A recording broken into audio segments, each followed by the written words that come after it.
Hello, I'm Peter Graves. Welcome to Biography. Most business leaders shun the spotlight. Our subject tonight does not. Donald Trump has shaped the skyline of the nation's largest city, and he has shaped tabloid headlines around the world.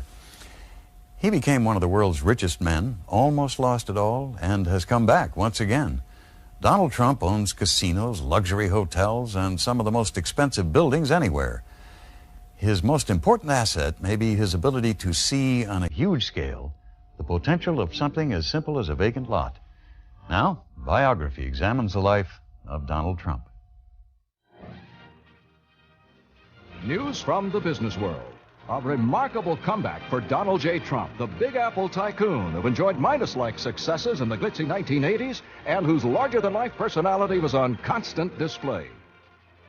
He loves having beautiful women and beautiful cars and beautiful palaces, and he loves being known as the Donald, and he loves being that person.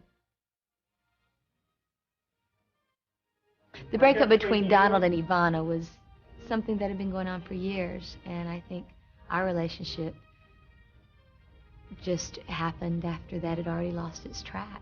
For Trump, the beautiful things, the financial success seemed to be lost. His business collapsed. At the same time, his personal life exploded. But Trump fought his way back in an astonishing comeback.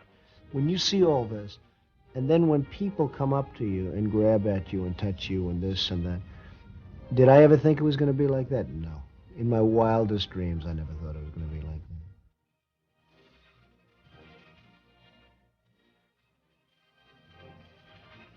Donald was the middle child of five, born in 1946 to a pair of romantics. Right after Fred Trump first set his eyes on Mary McLeod, he had rushed home to tell his mother he'd met the girl with whom he would spend the rest of his life. They married in 1936. With a family quickly growing, Fred Trump began building his fortune by constructing homes in Brooklyn and Queens for GIs returning from World War II. Though the family became quite wealthy, Fred and Mary Trump would insist that their children succeed both at school and at work. Donald Trump would exceed his parents' wildest expectations, following the path paved by his father. He learned at the feet of a master, and there was always business being discussed in terms of how you build a building, how you get approvals, those types of things. The learning wasn't just from watching. The Trump children were all required to work starting as teenagers. Though Fred Trump had built a mini empire in Queens, he brought his children up to believe that what they earned was vital to the family. It was Fred Trump's way of teaching them to respect the value of money. The girls worked in banks or in local department stores. The boys worked with their father, doing everything from sanding floors to hauling lumber. And I watched, and it wasn't that I even watched consciously. I'd be sitting on the floor playing with blocks as a 3-year-old baby, and he'd be on the floor talking to contractors about price and elevators and wood. And, and by the time I'm 16 years old, I sort of knew everything about building buildings, and I never studied, but I knew everything about it. I think that what Donald got from his father was the disciplines of hard work, and you're not born a builder, you learn to be a builder. Young Donald Trump was, in fact, not much of a student. He preferred to spend his days playing ball, and it was in this sport that Donald tasted his first success. But like all kids his age, Donald wanted a new baseball mitt. They could easily have afforded one, but Fred Trump said no, on principle. He came home and he said to my father, Peter, blank, has a baseball mitt that costs $45. I want one too. And of course, my father's standard answer was, of course you can't have that. You won't appreciate anything when you grow up if you have it now. But he didn't get a $45 baseball mitt. If young Donald learned that it took hard work to get money for expensive baseball gloves and other luxuries, he wasn't learning much in school. In fact, he'd become more than a handful for his teachers, throwing chalk and erasers at them just to see their reactions.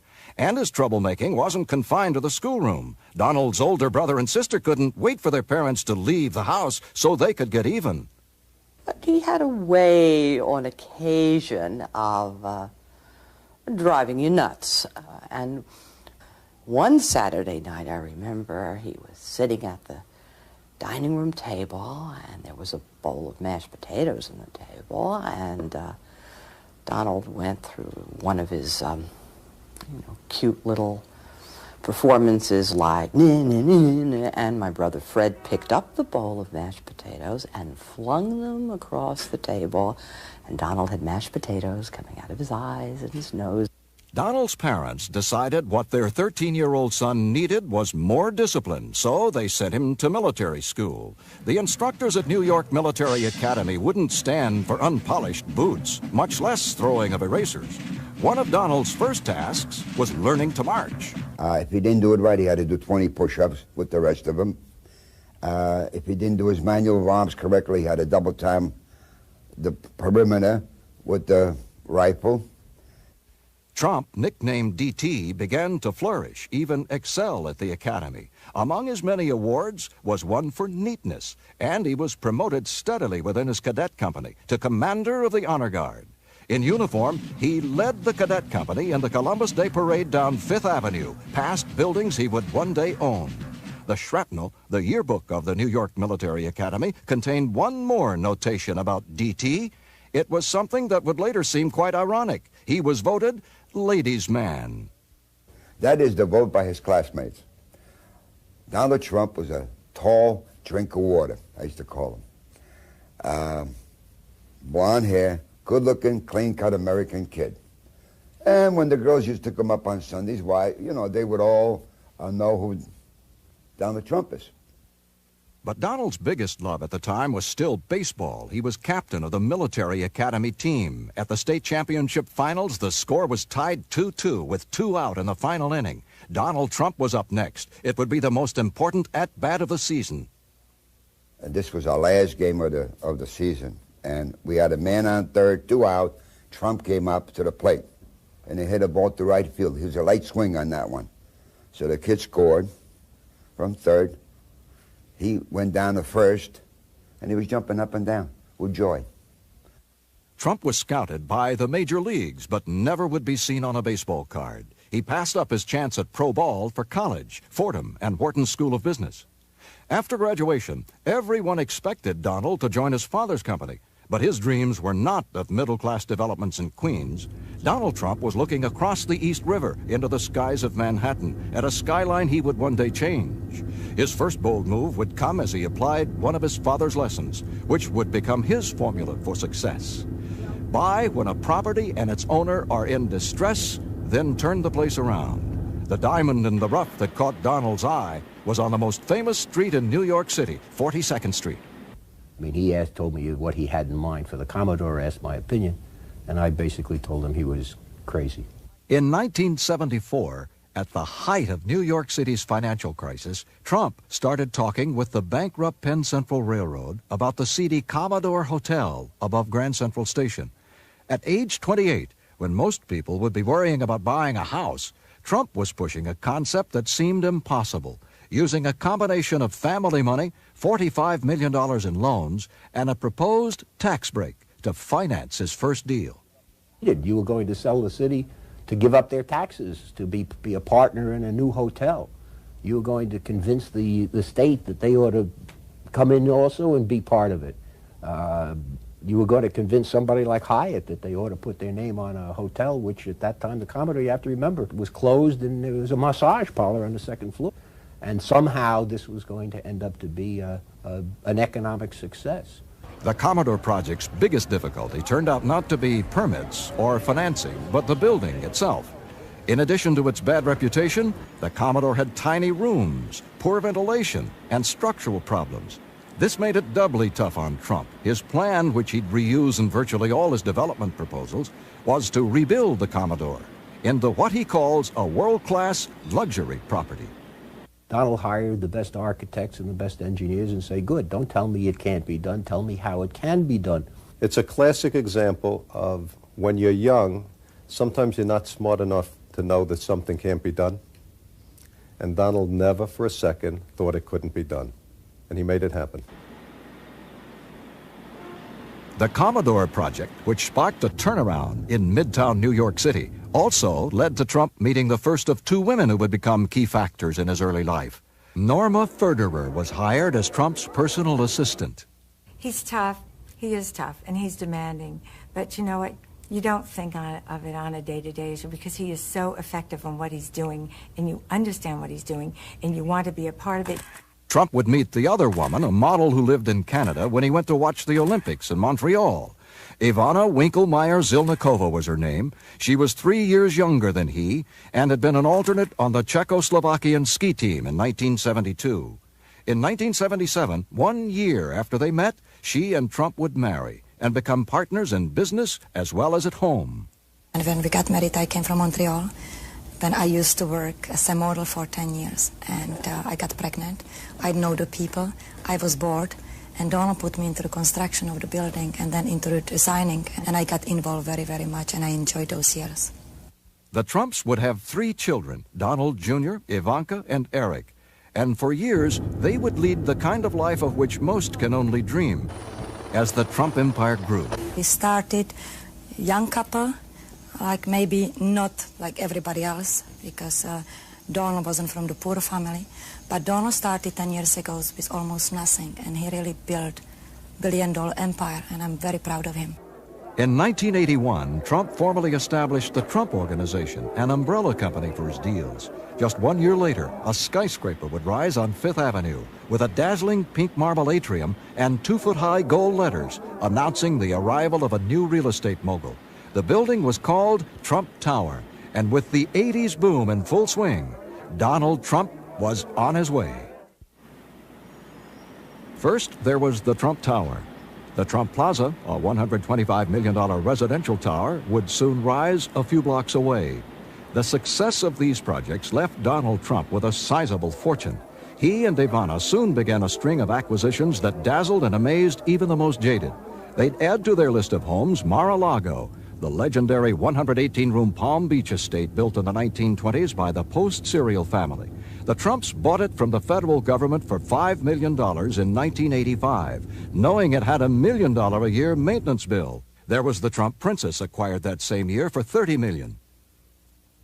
But the Trumps' first new purchase was a $3.7 million mansion in Greenwich, Connecticut, even though the Trumps planned to live in New York City, in a 50-room, $10 million apartment they'd carved out of the top 3 floors of the Trump Tower. The things Trump bought were all unique, like his construction projects. Still, the most astonishing thing about Trump's new buildings wasn't that they stood out so much from the rest of the architecture in Manhattan. It was the prices he was asking for the apartments in his towers, all of which bore his name. If you get a building with Trump's name on it, you will get more per square foot. That's why people come to him. He does it with the same method he gets publicity. Because your publicity, you get fame, and if you get fame, you say, I live in one of Mr. Trump's buildings. Well, that wouldn't mean anything if Mr. Trump wasn't famous. So he gets himself famous in order to be a better marketer. I tend to create things that sell. I think my greatest strength is knowing what people want, knowing what to create, and then having an ability to get it done. If Trump had become the brand name for the high end of the Manhattan residential market, Trump had also become feared among his competitors, and he wasn't easy on the people who worked for him either. It's such a great disappointment to him when someone really doesn't measure up. And that's sort of like the beginning of the end, if you really blow it, but good, out of sheer stupidity. Donald does not take prisoners. Donald sees business as a war. It's not a playground. He has a lot of fun, but there's only one end result in a battle, and that is winning. He likes fights. He likes the idea of the combat in the center of a ring where 2 people have nothing but ability that they lay on the line. Nobody can accomplish a result through politics or anything other than their native-born skills. No, he's not a good old Don. I never take anything from granted, no. Don is just a wonderful human being. He's giving and he's warm. A lot of people, they look at him as a tough businessman, which he is. But Don is, if you're good to him, he's good to you. If you're not good to him, you're dead, because sooner or later he outsmarts you somewhere. Donald Trump's empire expanded at an astonishing pace in the heady 1980s. As his net worth leaped from the millions into the billions, Trump suddenly was not just a developer, he was a true celebrity. More than followed, he was mobbed by television cameras and photographers. virtually every time he went out in public. He was red hot. He was on a roll. There was no question about it. He was on a roll, and everybody that was involved in the financial end thought he was on a roll and was ready to back his play. I remember once riding in a helicopter with him up to the Milton Bradley Company, I believe it was, the game company, when they were making his board game, and we were landing, and the people, the employees were out on the lawn with their autograph books and their snapshot cameras, and as the helicopter was coming down, the wind was blowing them and ruffling the pages of their autograph books, and I remember Donald saying, "This is great, Charlie, isn't it?" Trump clearly knew how to make headlines. When the city of New York under Mayor Ed Koch ran into huge cost overruns and embarrassing years of delay refurbishing the rundown Wallman skating rink in Central Park, Trump stepped in. He said he'd do the job for cost and do it in time for the 1987 skating season. 90 days, and the city would have taken 9 years to do what he did in 90 days. The Wallman rink, I think, had been under construction for 3 years, and I think the city had spent $11 million, and they had nothing. And for under $4 million, he had it opened, and I think there was some excess money which they used to build the refreshment area. But I give Ed Koch and Commissioner Henry Stern tremendous credit for having the courage to say, "Donald, go and do it." And it would have been probably a lot better for them if I didn't do it. But the truth is, for 3.5 months, they have been nothing but helpful. Thank you. You just saw the modest Donald Trump. But Donald Trump deserves an enormous amount of credit, and I am delighted in my capacity as mayor of the city of New York to thank him on behalf of the 7.5 million people who live here. The public truce between the mayor and the developer would not last. Trump was soon seeking city consent for a new project and not getting it. I'm saying that Ed Koch could do everybody a huge favor if he got out of office and if they started all over again. He's squealing like a stuck pig. No, I would say he's got no talent and only moderate intelligence. Suddenly, people started wondering if Trump might be interested in running for office.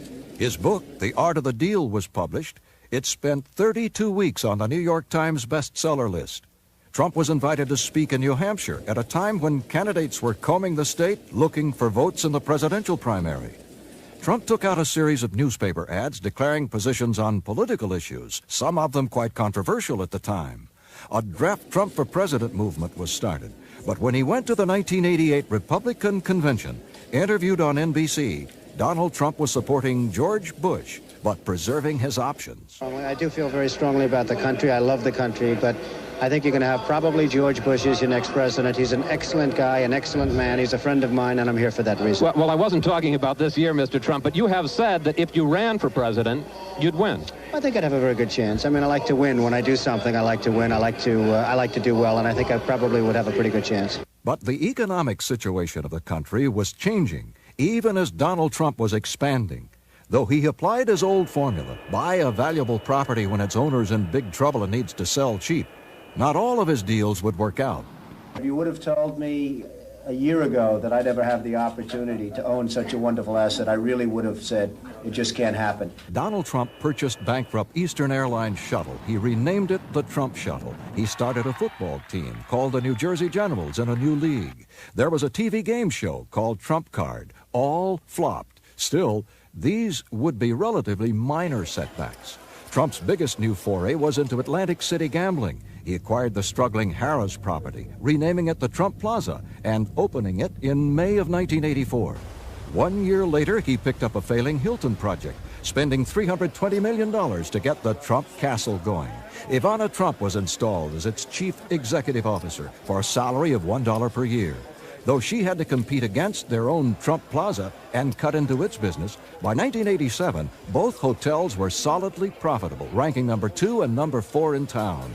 Atop that, Trump was already mounting a running corporate battle that would land him the biggest distressed property of them all, the Taj Mahal. The project had virtually sunk Resorts International. It had 5 years and $500 million invested in the still uncompleted hotel. The Taj would come close to sinking Donald Trump, too, and then, in an astonishing turnaround, bail him out. But as Trump overextended himself financially with the Atlantic City ventures and other acquisitions like the Plaza Hotel in New York City, the Trump problem that would become the most visible had quietly begun growing. Trump had met a young model named Marla Maples in 1985. Just a quick hello, how are you? And I'd seen him at a few different functions in the city at different occasions, and it was always very warm and very nice, and that was it. There was an affection, but never thought of it as being anything more at that point. Donald Trump was atop the business and real estate worlds. He had built towers, owned the Plaza Hotel, bought financier Adnan Khashoggi's yacht, renaming it the Trump Princess. He'd also moved heavily into the gambling industry. Though his next move seemed logical at the time, Trump now says it led to trouble. He named his wife Ivana to run the Trump Castle Casino. And I sent her down to Atlantic City to run a casino, and she did a very good job. The problem was that's all she wanted to talk about. She wanted to talk about the business. Now, I don't blame her, but when I got home at 7 o'clock and I left at 8 in the morning or 7 in the morning, I really didn't want to come home and talk about the win numbers at Trump's castle. I really wanted to just relax and be with my wife. My wife and helper and a lady of very good taste, so I'm very happy. I'm very happy to have her. She keeps me toned down a little bit. I'm very fortunate because Donald gave me fantastic opportunity. He didn't give me chance, he gave me opportunity. And if I couldn't do it, I wouldn't be here. I wouldn't be here for a month or 2 months. Ivana would be transferred to the Plaza Hotel after it was acquired with the same $1-a-year salary. Donald joked she also got all the dresses she could buy. But Trump says his biggest problem with the marriage hadn't changed. I moved her over to the Plaza Hotel, and it was really more of the same. I mean, we were talking about business, how the hotel's doing, what we're doing. And you know, beyond 10 minutes or 15 minutes, I didn't want to do it. It became more of a business relationship than a family relationship or a wife-husband relationship. The strains on the marriage came at the same time as the near-total collapse of the real estate market. In the midst of it, Trump was rocked by sudden tragedy. One of his helicopters crashed, killing 3 of his hand-picked senior executives, men who had become his friends. Trump himself had considered making the trip. He also talked a lot about fate. I think that he was supposed to go on that trip, and he didn't at the last minute for whatever reason, so I think he appreciated how lucky he was. He also, of course, appreciated how unfortunate it was to those people and their families, but he was shaken by it. The helicopter crash made him realize that how fragile life was, and that how you can't postpone happiness, and that you have to make the adjustments that you need to find happiness now. And that probably had some effect on hurrying up his decision to end the marriage with Ivana. A January 1990 interview Trump gave Playboy magazine might also have had an effect. When asked if he was monogamous, Trump said no comment. Trump had been a master at getting his name in the newspapers with stories about his amazing successes in business. But now he was being written about in the gossip columns instead of the Wall Street Journal, being linked with a series of actresses and models. His personal life became troubled. He and Ivana had a falling out. Mike Tyson, the fighter who he backed, got knocked out in Tokyo. That happened really over the same weekend. So the news, in one sense, was always bad. The airline business was undergoing tough times. He owned a part of that. The hotel business was undergoing tough times. Atlantic City was undergoing tough times. All these places where Donald had a finger in the pie were strained by a changing economy. There was another change, too. Though he'd been linked to other women, Trump had started to see Marla Maples, a young unknown actress, who would become his second wife. Well, I think I was very much too close to that because of his personal situation at that time. That was always known as off limits to me. Fate kept hinting it, let's put it that way. You know, I couldn't fight it, believe me. I tried, and he tried for many years to fight the connection that we have. And I think when you have a bond with another person, sometimes you just have to see it through and see what it's about, or it keeps coming back in your face over and over again. The relationship was really in the face of Ivana Trump. When photos of Donald and Marla almost together at a boxing match Trump was promoting hit the supermarket tabloids, she said nothing. But then at Christmas, there was a confrontation in Aspen, Colorado. Star Magazine came up with photos of Maples, Trump, and Ivana, and other photos showed a gloomy Trump with Ivana. February 11th, it hit the headlines. It would be the most public divorce in decades. Yeah, there was a period when Donald and Ivana seemed to each have access to their own gossip columnists in New York City, and they were each seemed to be playing them off against each other. Liz Smith was the one who had the story from Ivana's side of it.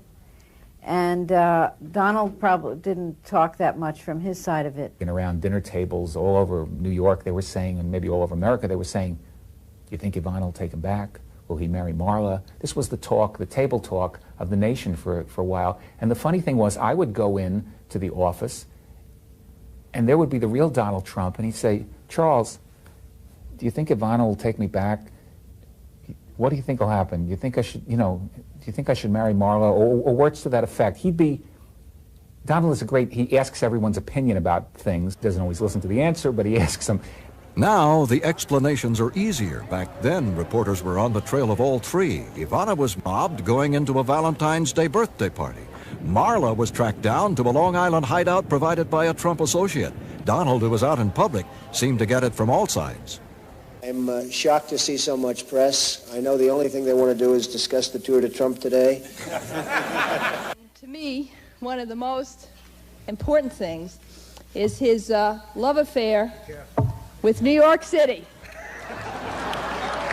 The most amazing part of it was that as major world stories were breaking, it was the Trump divorce that dominated the headlines. I can remember literally sitting in a corner crying my eyes out, wondering how to get up and just feed myself. I was watching my very beautiful private relationship become very public and very ugly, and that was very frightening. I never left Ivana because of Marla, but that's something that's like unknown because a lot of people thought I did or hoped I did, and it sounds a little bit sexier in the papers to write that I did, but I never left Ivana for Marla. The glittering world of Donald and Ivana, a world of yachts, champagne and black tie, the fabulous properties, the huge Florida home called Mar-a-Lago, to the public it seemed perfect. But the real Donald Trump, it turned out, wasn't that kind of guy. Though he's told me that one of the reasons that he and Ivana eventually divorced is that he couldn't bear that life one more second, that going to parties every night and getting home and putting on a tuxedo and doing this. He was happy sitting home on an evening, watching television, having a little spaghetti and meatballs, and that's it. I really don't think deep down he is a pâté kind of guy. I can buy anything I want, but I love where I came from. I love the foods that I grew up eating. When I go to French restaurants and get the best tables and get the phony waiters with the phony accents, and then they give you a plate that's this big and has a tiny piece of pheasant on it with gravy, and the gravy is in 19 different colors and 19 different shades and 13 different vegetables, all of which you hate. And you're supposed to tell this owner or maitre d' what a fabulous meal you had because it's the hottest restaurant in New York, one of 12. And then they give you the bill, and the bill's $143 for the one meal. And you say, am I missing something? One thing Trump never missed was a chance to heighten his celebrity status, which at times rivaled the world's top entertainers, many of whom played at Trump's casinos. In public, people just wanted to get close to Donald Trump. Good morning, Donald. How are you? Are you okay? Can I shake your hand? You all right? Yes, I am, dear. It leads to one of the more revealing asides about Trump's character. He's really not that happy about having to shake so many people's hands. Very often you hear about people who are germ freaks, and they're like Howard Hughes, someone who hasn't bathed in 3 weeks and has 12-inch fingernails and all. Donald's certainly not like that, but he's very fastidious and very cleanliness-oriented. I'm a cleanliness freak. I love washing my hands before I eat. And you go to a restaurant and you wash your hands and you sterilize everything and the water's nice and hot, and then you wash them and again. And then you go to the table and you sit down. And the guy walks out and he says, hey, Mr. Trump, how you doing? I'm a fan of yours. And he sticks out his hand, and then 4 or 5 other people come out. Now, the only good thing is you tend not to eat as much. One thing Trump clearly loves, as much as he did in his early days, is the media spotlight, but that leads to more people wanting to shake his hand. Sometimes you're not in the mood to shake hands with everybody and to say hello to everybody, and you really just don't want to do it. But at the same time, you know that if it ever stops, that's a bad sign, because that means you're not there anymore. That means it's over. For a while in 1990, it seemed it would be over. Trump's financial troubles had exploded, and combined with his personal problems, the front pages chronicled a spiraling decline.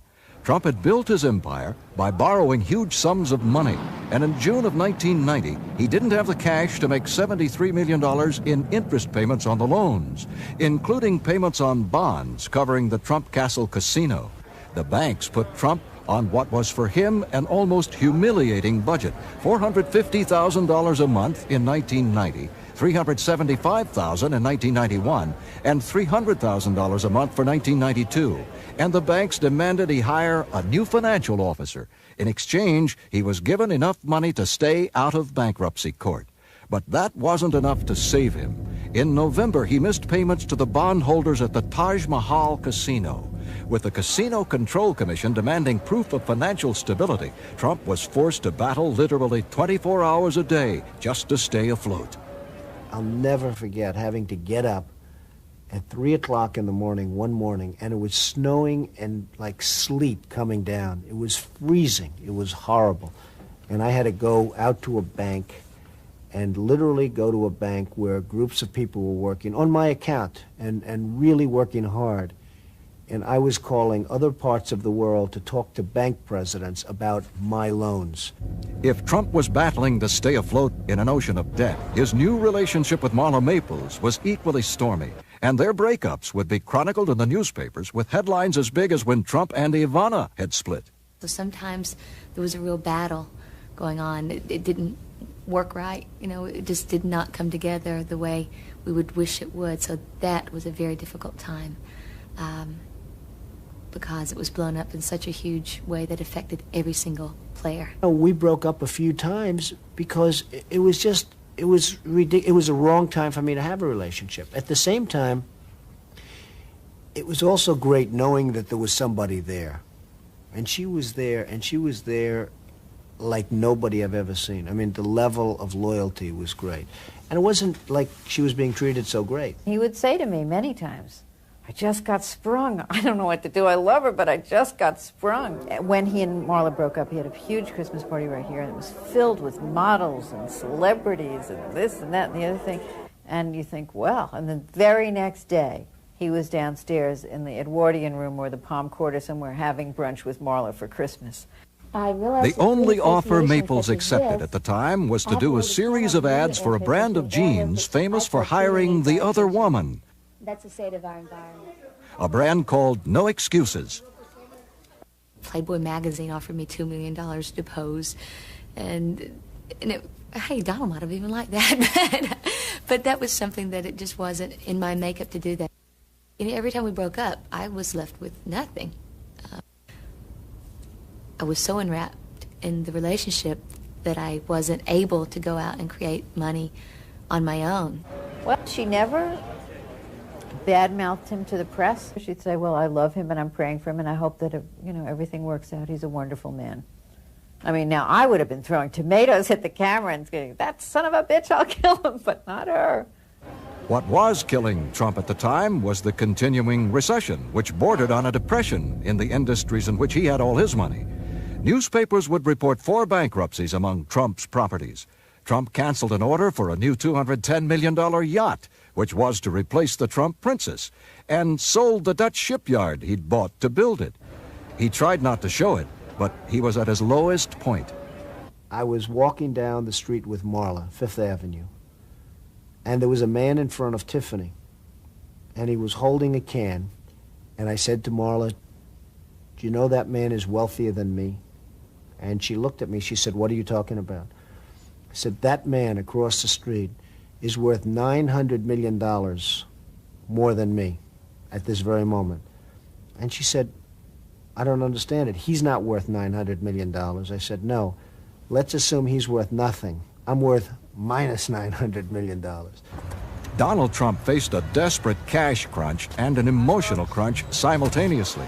The business crisis came to a head when a major international gambler showed up at the Taj Mahal wanting to bet $12 million on a baccarat game. It was a tough time, and it was, you know, it really defeats the meaning of the word gambling hall. Gambling hall is a euphemism. That's what the players do, not the house. The house isn't supposed to do. It went on for 3 days. We were up $6 million, then he won the 6 back, then we were down 8. I mean, certainly Donald was calling every half an hour, 200,000 a hand. At 14 million an hour, 70 hands an hour were going across that table. It wasn't until much later that the public learned how close Trump had come to not being able to keep his casinos afloat. And it was Donald Trump's father who'd come to the rescue. Fred Trump put $3 million on the line, buying chips, then walking out of the casino. Though Trump would eventually be fined for taking what amounted to an illegal loan under the rules of the Casino Control Commission, it was a revitalizing vote of confidence. When you owe billions and billions, 3 million doesn't mean a lot in one sense, but in one sense it means an awful lot. But it was sort of a sign of confidence. When I was in trouble, people would go up to my father that maybe didn't dig me or didn't like me or didn't anything. But they sort of say, hey, your son's in trouble, and they'd say it in a gloating way. And he'd go and say, and I'll never forget it, and he'd tell this to everybody, bet your entire ranch on the fact that Donald comes back stronger than he ever was before. You can retreat and go away and give up, or you can fight harder than you've ever fought before. And I really took my eye off the ball for a while, and I blame myself. I don't blame a real estate depression. I don't blame anybody. I took my eye off the ball, and I got it back on the ball, and I went back to doing business the way I used to do it, and really focused. And it just worked out. It didn't really just work out. 1991 and 92 saw Trump trying to reduce his staggering debt. He dumped properties like the failing Trump shuttle, sold off interests in some of his major holdings, and was forced to sell the Trump Princess, one of the symbols of his early success.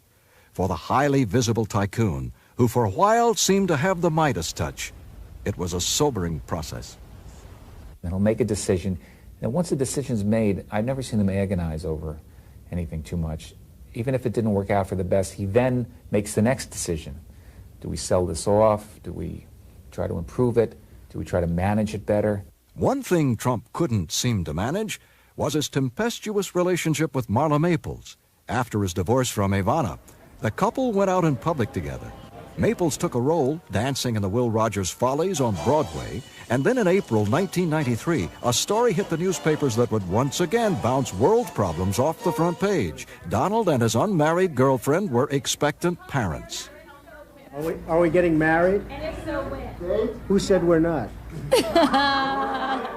That day, Trump and Marla met with reporters, but wouldn't say if they had plans to wed. But managing better was a critical factor in turning Trump's battered finances around. The executives who work for him either succeeded and got rich, or they found out that his management style is not all that gentle. If they're not doing their job, I yell. If they're not doing their job, sometimes it creates the effect to yell, and you get them moving their ass, you get them doing their job. But generally speaking, I'm not a yeller.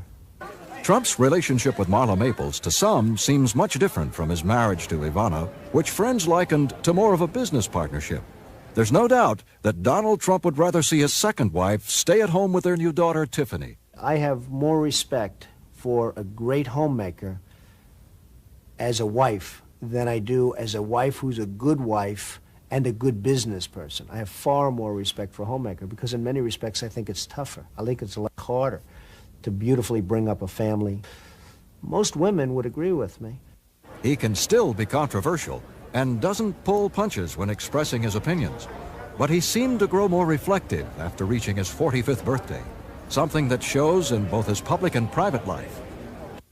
The image of me is being like a flamethrower, and I think the actual fact is that I'm much different than that. I think that I'm not a mean guy at all. I think I might be just the opposite. I'm not somebody that can be pushed around. I don't want to be pushed around. I don't allow people to push me around. And I've caught him even singing a little song to Tiffany just a couple days ago when Mar-a-Lago, he thought I was out of the room, and he was doing this song. He was just like making up this song and the words to it as he was going, and it was so cute. It just broke my heart. In business, though, Donald Trump is the same brash, hard-driving guy who persuaded New York officials he could do the impossible at the Commodore Hotel. He has a vision that most people don't have. In my view, that's his real genius. There are a lot of people who can put up a building, but more important than that is the vision that makes the building different, exciting, or that even dreams up the concept, the original concept. That's where he's better than almost anyone else. Okay, everything good? Well before reaching 50, Donald Trump had accomplished more than virtually anyone else in his field, and he wasn't stopping. After years of trying, in June 1994, he announced financing for his Riverside Park project had been obtained from investors in Hong Kong. It was one more sign that Trump's celebrity status had never waned, indeed that it was growing again. Look back to the 30s and look at the movies they made in the 30s. It was Ginger Rogers and Fred Astaire dancing around these palaces. Everybody else was like broke in a flat trying to like have enough money to put ketchup on spaghetti. And they were making these movies because it was such bad economic times. Well, you know, Donald is that in bad economic times, and we're going through some bad economic times. Donald is Fred Astaire. I mean, he's the mogul living up on the mountain who's got these gambling casinos and beautiful blondes, and, you know, it's everybody's kind of dream of the 90s sort of version of James Bond. While most people keep it quiet, hide under a rock with this kind of success, Donald is screaming to the world, look what I've done. And I'm having fun, and I hope you're having fun watching. And he's making it a lot of fun for everybody. Making it fun for everybody means never hiding from the cameras. 2 months after Trump and Marla had a daughter, Tiffany, they were married with media attention befitting a royal couple at his Plaza Hotel. Despite their past troubles, they appeared to be typical newlyweds. Marla once said to me, you know, Linda, you can't help who you fall in love with. It's not always easy, but you just can't help who you fall in love with. And he really loves her, too. He has a much softer side than most of the world sees, which, thank goodness, I see quite a bit. And he's not someone that's going to come in and say, honey, I'll cook tonight. You take a breather. Or let me change this diaper because you've been working all day with the baby and I know you're busy. The somewhat quieter, even more successful Donald Trump still seems to have politics in the back of his mind. But business is the order of the day, and more gentle or not, he is first and foremost a competitor. Everybody wants me to run for office. Polls are taken that show that I win when I run. It's just not my thing. I'm too honest. I'm too forthright. I think there's a level of honesty and almost a level of dishonesty that it takes to be a great politician. I'm just too straight. I think Donald is a real meat and potatoes, all-American, apple pie kind of guy. I mean, he likes meat and potatoes, literally. I mean, there's nothing too quirky about Donald, or nothing too secret, or he is what he appears to be. I've known stories where people have told me that a big limo will pull up to the burger boy on the expressway, and he gets out and brings back burgers into the limo, or Pizza Hut pizza back into the limo.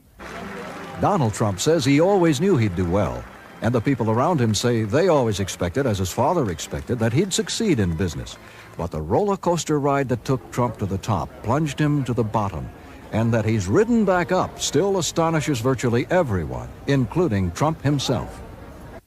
When you see all this, and then when people come up to you and grab at you and touch you and this and that, did I ever think it was going to be like that? No. In my wildest dreams, I never thought it would be. In fewer than 50 years, Donald Trump has accomplished more as a businessman and developer than most will ever dream of. And it seems he's always looking for that next huge opportunity. Wherever there are new luxury skyscrapers to be built, new blockbuster deals to be made, and television cameras, you're likely to find Donald Trump.